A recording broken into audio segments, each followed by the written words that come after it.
Welcome to Ultimate Survival Gear. Today, as you guys can see, I have something else from Salomon. And these are the much requested Salomon's Crossamphibian Swift 2. Now, these are, well, they are called cross amphibian, and they really are indeed cross whenever it comes to the purpose that you can use them for. You can use them as the trail running shoes, you can use them as the hiking shoes, you can use them as water shoes, possibly even as climbing shoes. I will talk about that later. Currently $90 even on Amazon. The link is in the description below. Speaking of the links, you will also notice from now on the links for Salomon website will also be in the description below, because sometimes I notice that the prices are better on Salomon website, yes, compared to Amazon. So check out both in case if you are interested to buy these shoes. Speaking of something new that you probably noticed on the channel, you probably noticed the join button for the membership. It's only 99 cents a month, but it will tremendously help me bring in new reviews, new products, new videos in general, new content quality to this channel. So please consider joining the membership on the channel. That would really help me. So let's get into the review. As some of you know, this is not just a regular sneaker review. In this case, this review is specifically for my Ultimate Survival boots section. And I know this is not a boot, this is a sneaker, but here's the thing. If you were wearing these, or maybe they were in the house and something bad happened, right? You're wearing these, or you're sitting in the house not wearing these, something bad happens, you put them on, or you're already wearing them in case if you're wearing them, right? And something bad happens. Would these be good to survive in, right? Think about the survival situation, whatever, natural disaster, war, I don't know. Use your imagination. Would this be good?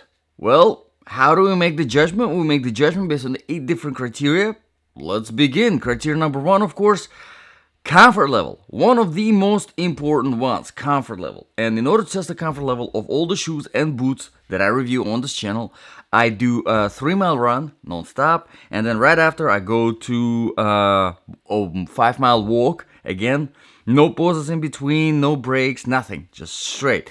And then after I'm done with the walk and the hike, I continue wearing the shoes for the rest of the day, so that the total wear time is 8 hours. And let me tell you guys, obviously this is very impressive whenever it comes to the comfort level. Let's start from the very first factor. Let's get it out of the way. It's of course the weight. And if it's nice and light, obviously that would be a contribution to comfort. If it's heavy, which you probably already know, this is not going to be heavy at all, it will take away from the comfort. And this is, by the way, size 10, 7.3. Excellent, just excellent weight. Whenever it comes to, I want to give you kind of a reference number from the beginning. Whenever it comes to your shoes in general, right? If you are looking for something that you can walk on for extended periods of time, run, I don't know, do whatever, right? Without getting fatigued from the weight on your feet, you want to find something under 20 ounce. If it's a boot, you know, it's a full-size boot, there's a lot of protection. If it's close to 20 ounce, that's pretty good because it offers a lot of protection. Obviously, this is not a boot. It doesn't have a shaft. It doesn't have much protection. So you would expect this to be very light. And with stuff like this, with the trail running shoes, my weight scale or whatever, it drops from 20 ounce to 10 ounce. So anything under 10 ounce, whenever it comes to trail running shoes, whenever it comes to running shoes in general, and stuff like that. And this is well under 10 ounce. So Salomon did an excellent job. But let's move further. Flexibility of the bottom sole. Obviously, that would be another important factor that contributes to the comfort level. And as you can see here, yes, very flexible. Big time flexible. So you can run easily, properly in these shoes without any problems at all. So excellent as a running shoe. But let's move on further, because we got our inner sole. I'm gonna take it out. And I want to show it to you. Nothing crazy over here. Salomon, sometimes they slack on the inner soles. And I think this might have been the case here. A little bit of the slack on the inner sole. Not much of the cushioning. Not much of the... There's really no heel bed at all. As you can see, it's flat. There's barely any arch support, but it's more of a joke than a arch support. So not the greatest inner sole that I've seen. Very flat, very flimsy. No cushioning. And once you remove it, there's no cushioning there either. It goes straight into the hard midsole, which, I mean, because it's so, the outsole is so flexible in general, it's not that bad, but still, I kind of wish that there was a little bit of a better inner sole. Now, speaking of the cushioning, alright, cushioning in general, again, there isn't much, nothing, no cushioning here, anywhere in the shaft. The tongue is just this piece of material, and then throughout the whole shoe, there is nothing much either. So, if you are wearing very thin socks, you might not appreciate the feel of this fabric here. So I would recommend, if you're doing a run, I would recommend a little bit of a thicker socks so that it kind of gives you that cushioning that is missing from the shoe. So overall, on the comfort level, I think it depends. If you're willing to sacrifice all of this cushioning, all of this softness for the lightweight, you're gonna appreciate this. If not, then you probably not gonna like this. Okay, so done with the criteria number 1, comfort level. Let's move on to the criteria number 2, proofing and protection. Obviously pointless to talk about proofing. These are not waterproof at all. You can see that they're transparent, which is completely fine. As a water shoe use, I wouldn't mind, because you know they're gonna get wet, but with these, you know that they're gonna dry up really, really quickly. So it's completely fine with me. Protection wise, again, there's really nothing much. There's a little bit of that reinforcement going here for the toe, but it's super thin still. Don't drop anything on your toe, because you're not gonna feel good, all right?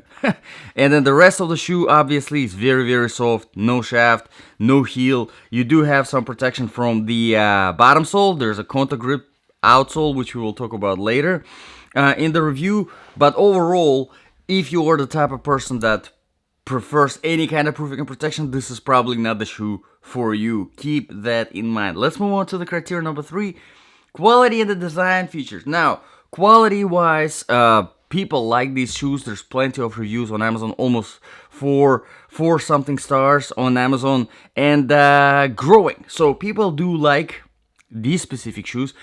I personally love Salomon brands. You guys know I'm a huge fan of that brand.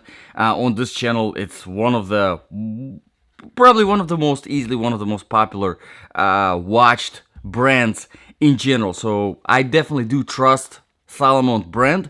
And of course, you know, sometimes some things are better. They work for you. Some things they don't work for you. Like, for example, this shoe, as a trail running shoe, for me, maybe. As a running shoe, probably not, but just because I do have certain criteria, and everybody has a certain different, preferences. But overall, the brand is fantastic. Now, whenever it comes to the design features, usually here I talk about the lacing system. Again, not much to talk about here. It's very nice, thin, round string. It's easy to put these shoes on and take them off. And as you can see, all the hooks here are fabric, and there's a total 4 pairs of it, and there's one ring at the very top, which is good because it will be more. This is where you need a sturdier. These fabric hooks, I kind of want to see how long they will last. So if you do have long-term experience with these shoes, let everyone know in the comments below. I think it would be very helpful. Let's move on to the criteria number 4 now. Outsole. Traction stability. So whenever I do my run and my walk, I do it on a variety of different surfaces, starting with older asphalt, tarmac, dry sand, wet sand, some dry grass, wet grass, rocky road, trail surface, some concrete, marble tile. So just plenty of variety of different terrains, different surfaces. And as you would expect, these are... Actually, you know what? It's not as you would expect. These are really good. Really, really good on anything flat. Marble tiles, surprisingly, they handle very, very well. Tarmac asphalt as a running shoe, the outsole is fantastic, it's really good. But it surprisingly handles well on other surfaces too, even like the wet grass. You wouldn't think because it kind of looks flat. But the nice thing about the Conta Grip outsole, which I like, because it's a very high quality, tough, hard rubber, it gives that natural, even though it's flat, it gives that natural aggression because of how tough this rubber is. And I think that's definitely a huge plus, especially if you want to use these as the trail running shoe. So on the trail, I could definitely use it, unless there is something very, very extremely slippery, like boulders, like wet boulders. That probably be a little bit too much to handle for these shoes. But pretty much everything else is you can definitely get away with using this as a running shoe, as a trail running shoe. Alright, let's move on to the criteria number 5 now. Temperature. Obviously, this would be fantastic in a hot temperature. Very nice and breathable. Not even going to talk about cold temperatures. Forget about it. Has nothing to do with cold at all. Let's move on to the criteria number 6. Again, really quickly, sizing. These are true to the size. So don't worry about getting just your normal running sneaker shoe size, because these are true to the size. Criteria number 7 now. The balance of application. So if these really were your ultimate survival trail running sneakers, I guess, would this be good?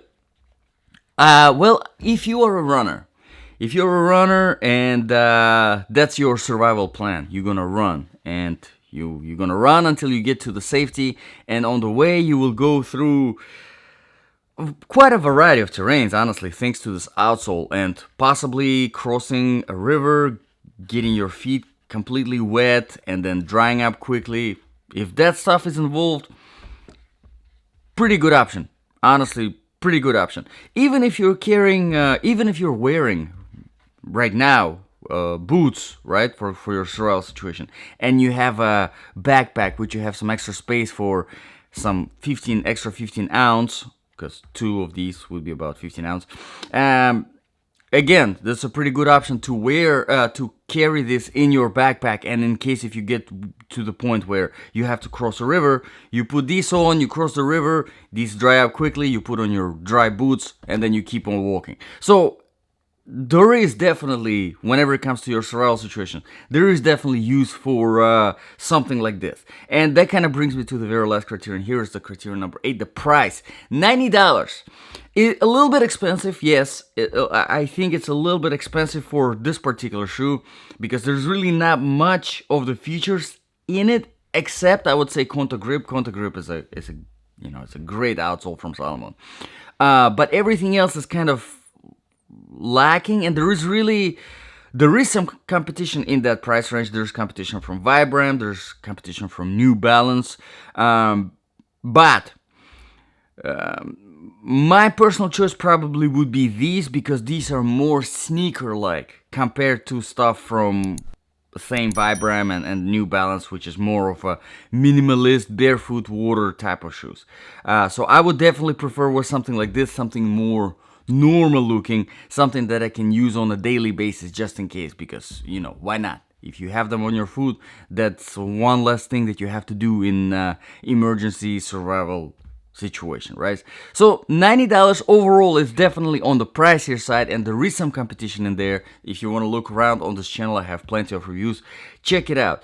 But still, I believe, probably 30, 20, at least if it was $20 cheaper, about $60 to $70, I would say yes, this is fantastic, get it. $90 a little bit more expensive, so you really have to be a fan of the brand to go for it and say, yeah, okay, I'll spend $90 for practically nothingness. So let me know in the comments below, guys, what do you think about this review? What do you think about the shoe? If you found this review useful, please consider subscribing to this channel, hitting the like button, and sticking around for some more videos to come. Thank you very much, guys, for watching. This was Ultimate Survival Gear. I'll see you guys in the next video.